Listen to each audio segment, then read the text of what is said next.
Hi, today we listen to Sherlock Holmes, A Case of Identity. My dear fellow, said Sherlock Holmes as we sat on either side of the fire in his lodgings at Baker Street, life is infinitely stranger than anything which the mind of man could invent. We would not dare to conceive the things which are really mere commonplaces of existence. If we could fly out of that window hand in hand, hover over this great city, gently remove the roofs and peep in at the queer things which are going on, the strange coincidences, the plannings, the cross purposes, the wonderful chains of events, working through generations and leading to the most outre results, it would make all fiction with its conventionalities and foreseen conclusions most stale and unprofitable. And yet I am not convinced of it, I answered. The cases which come to light in the papers are, as a rule, bald enough and vulgar enough. We have in our police reports realism pushed to its extreme limits, and yet the result is, it must be confessed, neither fascinating nor artistic. A certain selection and discretion must be used in producing a realistic effect, remarked Holmes. This is wanting in the police report, where more stress is laid, perhaps, upon the platitudes of the magistrate than upon the details, which to an observer contain the vital essence of the whole matter. Depend upon it, there is nothing so unnatural as the commonplace. I smiled and shook my head. I can quite understand your thinking so, I said. Of course, in your position of unofficial advisor and helper to everybody who is absolutely puzzled, throughout 3 continents, you are brought in contact with all that is strange and bizarre. But here, I picked up the morning paper from the ground. Let us put it to a practical test. Here is the first heading upon which I come. A husband's cruelty to his wife. There is half a column of print, but I know without reading it that it is all perfectly familiar to me. There is, of course, the other. Woman, the drink, the push, the blow, the bruise, the sympathetic sister or landlady. The crudest of writers could invent nothing more crude. Indeed, your example is an unfortunate one for your argument, said Holmes, taking the paper and glancing his eye down it. This is the Dundas separation case, and, as it happens, I was engaged in clearing up some small points in connection with it. The husband was a teetotaler, there was no other woman, and the conduct complained of was that he had drifted into the habit of winding up every meal by taking out his false teeth and hurling them at his wife, which, you will allow, is not an action likely to occur to the imagination of the average storyteller. Take a pinch of snuff, doctor, and acknowledge that I have scored over you in your example. He held out his snuff-box of old gold, with a great amethyst in the center of the lid. Its splendor was in such contrast to his homely ways and simple life that I could not help commenting upon it. Ah, said he, I forgot that I had not seen you for some weeks. It is a little souvenir from the King of Bohemia in return for my assistance in the case of the Irene Adler papers. And the ring? I asked, glancing at a remarkable brilliant which sparkled upon his finger. It was from the reigning family of Holland, though the matter in which I served them was of such delicacy that I cannot confide it even to you, who have been good enough to chronicle 1 or 2 of my little problems. And have you any on hand just now? I asked with interest. Some 10 or 12, but none which present any feature of interest. They are important, you understand, without being interesting. Indeed, I have found that it is usually in unimportant matters that there is a field for the observation, and for the quick analysis of cause and effect which gives the charm to an investigation. The larger crimes are apt to be the simpler, for the bigger the crime the more obvious, as a rule, is the motive. In these cases, save for one rather intricate matter which has been referred to me from Marseilles, there is nothing which presents any features of interest. It is possible, however, that I may have something better before very many minutes are over, for this is one of my clients, or I am much mistaken. He had risen from his chair and was standing between the parted blinds, gazing down into the dull, neutral-tinted London street. Looking over his shoulder, I saw that, on the pavement, opposite there stood a large woman with a heavy fur boa round her neck, and a large curling red feather in a broad-brimmed hat which was tilted in a coquettish Duchess of Devonshire fashion over her ear. From under this great panoply she peeped up in a nervous, hesitating fashion at our windows, while her body oscillated backward and forward, and her fingers fidgeted with her glove buttons. Suddenly, with a plunge, as of the swimmer who leaves the bank, she hurried across the road, and we heard the sharp clang of the bell. I have seen those symptoms before, said Holmes, throwing his cigarette into the fire. Oscillation upon the pavement always means an affaire de cœur. She would like advice, but is not sure that the matter is not too delicate for communication. And yet, even here we may discriminate. When a woman has been seriously wronged by a man, she no longer oscillates, and the usual symptom is a broken bell wire. Here we may take it that there is a love matter, but that the maiden is not so much angry as perplexed or grieved. But here she comes in person to resolve our doubts. As he spoke, there was a tap at the door, and the boy in buttons entered to announce Miss Mary Sutherland, while the lady herself loomed behind his small black figure like a full-sailed merchantman behind a tiny pilot boat. Sherlock Holmes welcomed her with the easy courtesy for which he was remarkable, and having closed the door and bowed her into an armchair, he looked her over in the minute and yet abstracted fashion which was peculiar to him. "Do you not find," he said, "that with your short sight it is a little trying to do so much typewriting?" "I did at first," she answered, "but now I know where the letters are without looking." Then, suddenly realizing the full purport of his words, she gave a violent start and looked up with fear and astonishment upon her broad, good-humored face. "You've heard about me, Mr. Holmes?" she cried, "else how could you know all that?" "Never mind," said Holmes, laughing, "it is my business to know things. Perhaps I have trained myself to see what others overlook. If not, why should you come to consult me?" "I came to you, sir, because I heard of you from Mrs. Etheridge, whose husband you found so easy when the police and everyone had given him up for dead." "Oh, Mr. Holmes, I wish you would do as much for me. I'm not rich, but still I have 100 a year in my own right, besides the little that I make by the machine, and I would give it all to know what has become of Mr. Hosmer Angel." "Why did you come away to consult me in such a hurry?" asked Sherlock Holmes, with his fingertips together and his eyes to the ceiling. Again a startled look came over the somewhat vacuous face of Miss Mary Sutherland. "Yes, I did bang out of the house," she said, "for it made me angry to see the easy way in which Mr. Windibank, that is, my father, took it all. He would not go to the police, and he would not go to you, and so at last, as he would do nothing and kept on saying that there was no harm done, it made me mad, and I just on with my things and came right away to you." "Your father," said Holmes, "your stepfather, surely, since the name is different." "Yes, my stepfather. I call him father, though it sounds funny, too, for he is only 5 years and 2 months older than myself." "And your mother is alive?" "Oh, yes, mother is alive and well. I wasn't best pleased, Mr. Holmes, when she married again so soon after father's death, and a man who was nearly 15 years younger than herself. Father was a plumber in the Tottenham Court Road, and he left a tidy business behind him. Her sell the business, for he was very superior, being a traveler in wines. They got £4,700 for the goodwill and interest, which wasn't near as much as father could have got if he had been alive. I had expected to see Sherlock Holmes impatient under this rambling and inconsequential narrative, but on the contrary, he had listened with the greatest concentration of attention. "Your own little income," he asked, "does it come out of the business?" "Oh, no, sir. It is quite separate and was left me by my Uncle Ned in Auckland. It is a New Zealand stock, paying 4.5%. £2,500 was the amount, but I can only touch the interest." "You interest me extremely," said Holmes.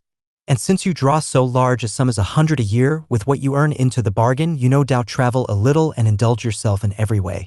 I believe that a single lady can get on very nicely upon an income of about £60. I could do with much less than that, Mr. Holmes. But you understand that as long as I live at home I don't wish to be a burden to them, and so they have the use of the money just while I am staying with them. Of course, that is only just for the time. Mr. Windibank draws my interest every quarter and pays it over to mother, and I find that I can do pretty well with what I earn at typewriting. It brings me twopence a sheet, and I can often do from 15 to 20 sheets in a day." "You have made your position very clear to me," said Holmes. "This is my friend, Dr. Watson, before whom you can speak as freely as before myself. Kindly tell us now all about your connection with Mr. Hosmer Angel."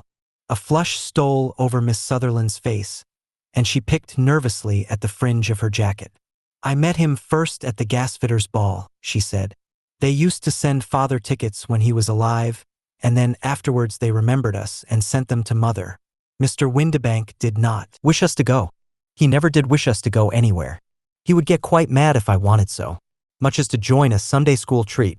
But this time I was set on going, and I would go, for what right had he to prevent?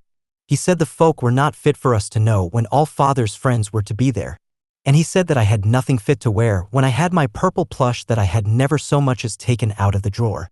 At last, when nothing else would do, he went off, To France upon the business of the firm, but we went, Mother and I, with Mr. Hardy, who used to be our foreman, and it was there I met Mr. Hosmer Angel. I suppose, said Holmes, that when Mr. Windibank came back from France he was very annoyed at your having gone to the ball. Oh, well, he was very good about it. He laughed, I remember, and shrugged his shoulders and said there was no use denying anything to a woman, for she would have her way. I see. Then at the gasfitters' ball you met, as I understand, a gentleman called Mr. Hosmer Angel. Yes, sir. I met him that night, and he called next day to ask if we had got home all safe, and after that we met him, that is to say, Mr. Holmes, I met him twice for walks, but after that father came back again. And Mr. Hosmer Angel could not come to the house any more. No? Well, you know father didn't like anything of the sort. He wouldn't have any visitors if he could help it, and he used to say that a woman should be happy in her own family circle. But then, as I used to say to mother, a woman wants her own circle to begin with, and I had not got mine yet. But how about Mr. Hosmer Angel? Did he make no attempt to see you? Well, father was going off to France again in a week, and Hosmer wrote and said that it would be safer and better not to see each other until he had gone. We could write in the meantime, and he used to write every day. I took the letters in the morning, so there was no need for father to know. Were you engaged to the gentleman at this time? Oh yes, Mr. Holmes. We were engaged after the first walk that we took. Hosmer, Mr. Angel, was a cashier in an office in Leadenhall Street. And what office? That's the worst of it, Mr. Holmes. I don't know. Where did he live then? He slept on the premises. And you don't know his address? No, except that it was Leadenhall Street. Where did you address your letters, then? To the Leadenhall Street post office, to be left till called for. He said that if they were sent to the office he would be chaffed by all the other clerks about having letters from a lady, so I offered to typewrite them like he did his, but he wouldn't have that, for he said that when I wrote them they seemed to come from me. But when they were typewritten he always felt that the machine had come between us. That will just show you how fond he was of me, Mr. Holmes, and the little things that he would think of. It was most suggestive, said Holmes. It has long been an axiom of mine that the little things are infinitely the most important. Can you remember any other little things about Mr. Hosmer Angel? He was a very shy man, Mr. Holmes. He would rather walk with me in the evening than in the daylight, for he said that he hated to be conspicuous. Very retiring and gentlemanly he was. Even his voice was gentle. He'd had the quinsy and swollen glands when he was young, he told me, and it had left him with a weak throat and a hesitating, whispering fashion of speech. He was always well dressed, very neat and plain, but his eyes were weak, just as mine are, and he wore tinted glasses against the glare. Well, and what happened when Mr. Windibank, your stepfather, returned to France? Mr. Hosmer Angel came to the house again and proposed that we should marry before father came back. He was in dreadful earnest and made me swear, with my hands on the testament, that whatever happened I would always be true to him. Mother said he was quite right to make me swear and that it was a sign of his passion. Mother was all in his favor from the first and was even fonder of him than I was. Then when they talked of marrying within the week, I began to ask about father, but they both said never to mind about father, but just to tell him afterwards, and mother said she would make it all right with him. I didn't quite like that, Mr. Holmes. It seemed funny that I should ask his leave, as he was only a few years older than me, but I didn't want to do anything on the sly, so I wrote to father at Bordeaux, where the company has its French offices. But the letter came back to me on the very morning of the wedding. It missed him then. Yes, sir, for he had started to England just before it arrived. Ha! That was unfortunate. Your wedding was arranged then for the Friday. Was it to be in church? Yes, sir, but very quietly. It was to be at St. Saviour's, near King's Cross, and we were to have breakfast afterwards at the St. Pancras Hotel. Hosmer came for us in a hansom, but as there were two of us he put us both into it and stepped himself into a four-wheeler, which happened to be the only other cab in the street. We got to the church first, and when the four-wheeler drove up we waited for him to step out, but he never did, and when the cabman got down from the box and looked, there was no one there. The cabman said that he could not imagine what had become of him, for he had seen him get in with his own eyes. That was last Friday, Mr. Holmes, and I have never seen or heard anything since then to throw any light upon what became of him. It seems to me that you have been very shamefully treated, said Holmes. Oh, no, sir. He was too good and kind to leave me so. Why, all the morning he was saying to me that whatever happened I was to be true, and that even if something quite unforeseen occurred to separate us, I was always to remember that I was pledged to him and that he would claim his pledge sooner or later. It seems strange talk for a wedding morning, but what has happened since gives a meaning to it. Most certainly it does. Your own opinion is, then, that some unforeseen catastrophe has occurred to him. Yes, sir. I believe that he foresaw some danger, or else he would not have talked so. And then I think that what he foresaw happened. But you have no notion as to what it could have been. None. One more question. How did your mother take the matter? She was angry and said that I was never to speak of the matter again. And your father? Did you tell him? Yes, and he seemed to think, with me, that something had happened and that I should hear of Hosmer again. As he said, what interest could anyone have in bringing me to the doors of the church and then leaving me? Now, if he had borrowed my money, or if he had married me and got my money settled on him, there might be some reason, but Hosmer was very independent about money and never would look at a shilling of mine. And yet, what could have happened? And why could he not write?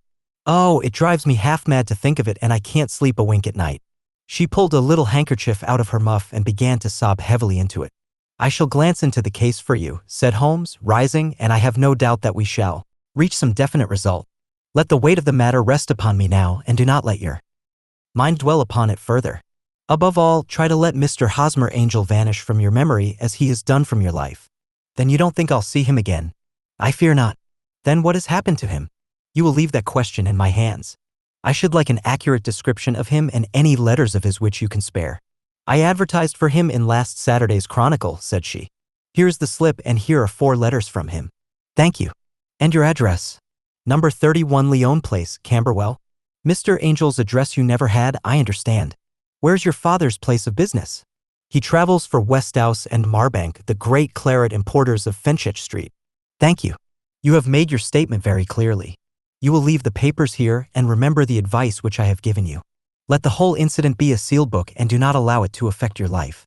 You are very kind, Mr. Holmes, but I cannot do that. I shall be true to Hosmer. He shall find me ready when he comes back.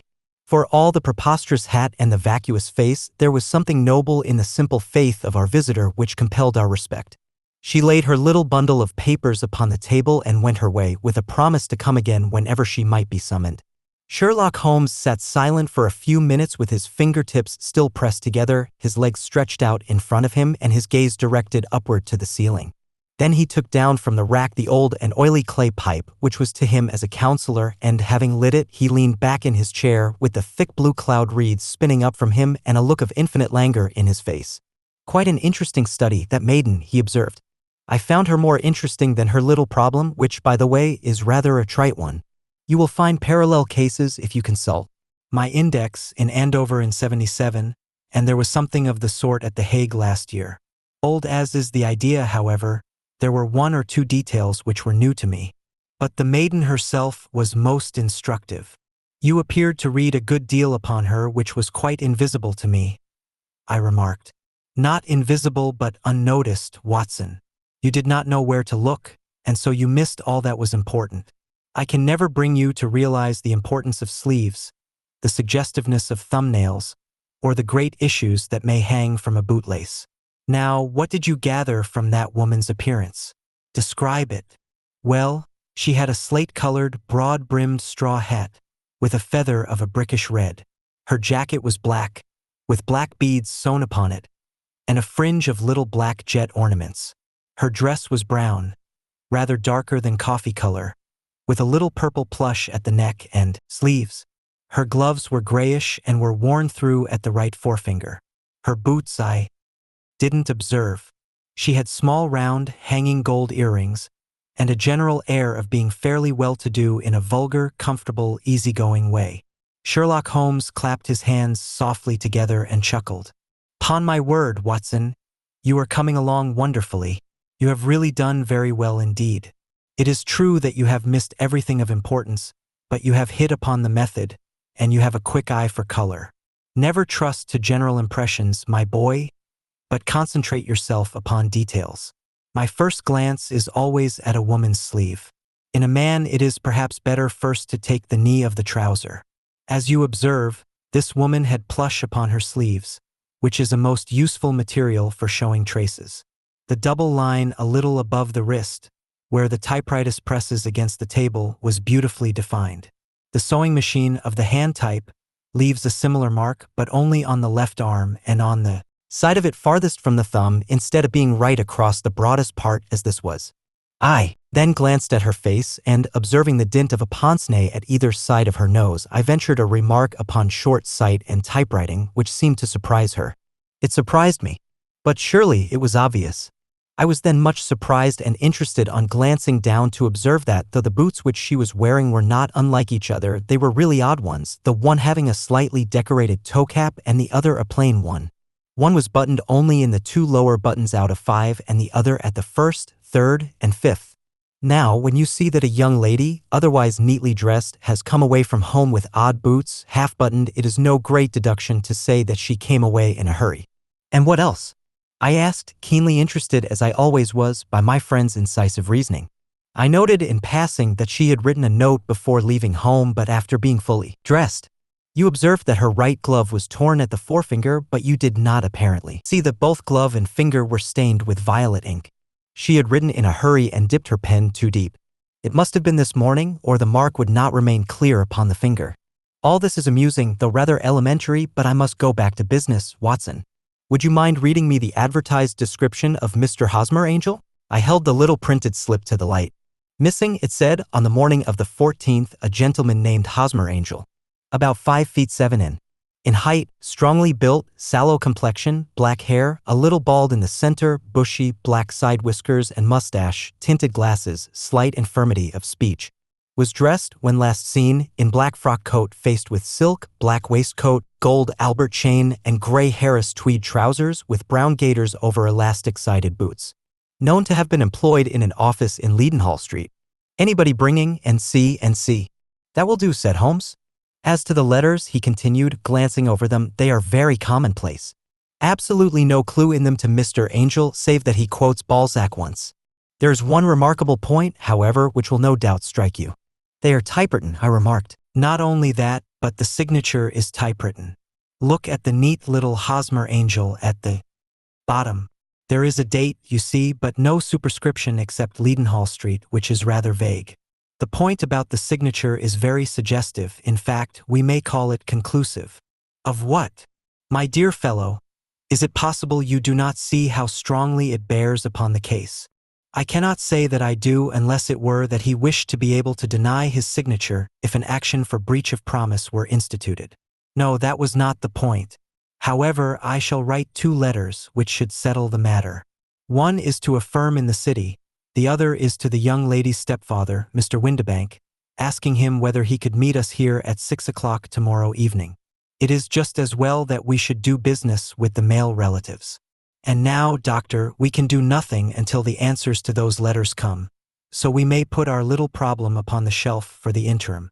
I had had so many reasons to believe in my friend's subtle powers of reasoning and extraordinary energy in action that I felt that he must have some solid grounds for the assured and easy demeanor with which he treated the singular mystery which he had been called upon to fathom. Once only had I known him to fail, in the case of the King of Bohemia and of the Irene Adler photograph, but when I looked back to the weird business of the sign of 4 and the extraordinary circumstances connected with the study in scarlet, I felt that it would be a strange tangle indeed which he could not unravel. I left him then, still puffing at his black clay pipe, with the conviction that when I came again on the next evening I would find that he held in his hands all the clues which would lead up to the identity of the disappearing bridegroom of Miss Mary Sutherland. A professional case of great gravity was engaging my own attention at the time, and the whole of next day I was busy at the bedside of the sufferer. It was not until close upon 6 o'clock that I found myself free and was able to spring into a hansom and drive to Baker Street, half afraid that I might be too late to assist at the denouement of the little mystery. I found Sherlock Holmes alone, however, half asleep, with his long, thin form curled up in the recesses of his armchair. A formidable array of bottles and test tubes with the pungent cleanly smell of hydrochloric acid told me that he had spent his day in the chemical work which was so dear to him. Well, have you solved it? I asked as I entered. Yes. It was the bisulfate of baryta. No, the mystery. I cried. Oh, that. I thought of the salt that I have been working upon. There was never any mystery in the matter, though, as I said yesterday, some of the details are of interest. The only drawback is that there is no law, I fear, that can touch the scoundrel. Who is he, then, and what was his object in deserting Miss Sutherland? The question was hardly out of my mouth, and Holmes had not yet opened his lips to reply when we heard a heavy footfall in the passage and a tap at the door. "This is the girl's stepfather, Mr. James Windibank," said Holmes. "He has written to me to say that he would be here at 6. Come in." The man who entered was a sturdy, middle-sized fellow, some 30 years of age, clean-shaven and sallow-skinned, with a bland, insinuating manner and a pair of wonderfully sharp and penetrating gray eyes. He shot a questioning glance at each of us, placed his shiny top hat upon the sideboard, and with a slight bow sidled down into the nearest chair. "Good evening, Mr. James Windibank," said Holmes. "I think that this typewritten letter is from you, in which you made an appointment with me for 6 o'clock? "Yes, sir. I am afraid that I am a little late, but I am not quite my own master, you know. I am sorry that Miss Sutherland has troubled you about this little matter, for I think it is far better not to wash linen of the sort in public. It was quite against my wishes that she came, but she is a very excitable, impulsive girl, as you may have noticed, and she is not easily controlled when she has made up her mind on a point. Of course, I did not mind you so much as you are not connected with the official police, but it is not pleasant to have a family misfortune like this noised abroad. Besides, it is a useless expense, for how could you possibly find this Hosmer angel?" "On the contrary," said Holmes quietly, "I have every reason to believe that I will succeed in discovering Mr. Hosmer angel." Mr. Windibank gave a violent start and dropped his gloves. "I am delighted to hear it," he said. "It is a curious thing," remarked Holmes, "that a typewriter has really quite as much individuality as a man's handwriting. Unless they are quite new, no two of them write exactly alike. Some letters get more worn than others, and some wear only on one side. Now, you remark in this note of yours, Mr. Windibank, that in every case there is some little slurring over of the E and a slight defect in the tail of the R. There are 14 other characteristics, but those are the more obvious. We do all our correspondence with this machine at the office, and no doubt it is a little worn," our visitor answered, glancing keenly at Holmes with his bright little eyes. "And now I will show you what is really a very interesting study, Mr. Windibank," Holmes continued. "I think of writing another little monograph some of these days on the typewriter and its relation to crime. It is a subject to which I have devoted some little attention. I have here 4 letters which purport to come from the missing man. They are all typewritten. In each case, not only are the E's slurred and the R's tailless, but you will observe, if you care to use my magnifying lens, that the 14 other characteristics to which I have alluded are there as well." Mr. Windibank sprang out of his chair and picked up his hat. "I cannot waste time over this sort of fantastic talk, Mr. Holmes," he said. "If you can catch the man, catch him, and let me know when you have done it." "Certainly," said Holmes, stepping over and turning the key in the door. "I let you know, then, that I have caught him." "What? Where?" shouted Mr. Windibank, turning white to his lips and glancing about him like a rat in a trap. "Oh, it won't do, really it won't," said Holmes suavely. "There is no possible getting out of it, Mr. Windibank. It is quite too transparent, and it was a very bad compliment when you said that it was impossible for me to solve so simple a question." "That's right. Sit down and let us talk it over." Our visitor collapsed into a chair with a ghastly face and a glitter of moisture on his brow. It's not actionable," he stammered. "I am very much afraid that it is not. But between ourselves, Windibank, it was as cruel and selfish and heartless a trick in a petty way as ever came before me. Now let me just run over the course of events, and you will contradict me if I go wrong." The man sat huddled up in his chair with his head sunk upon his breast like one who is utterly crushed.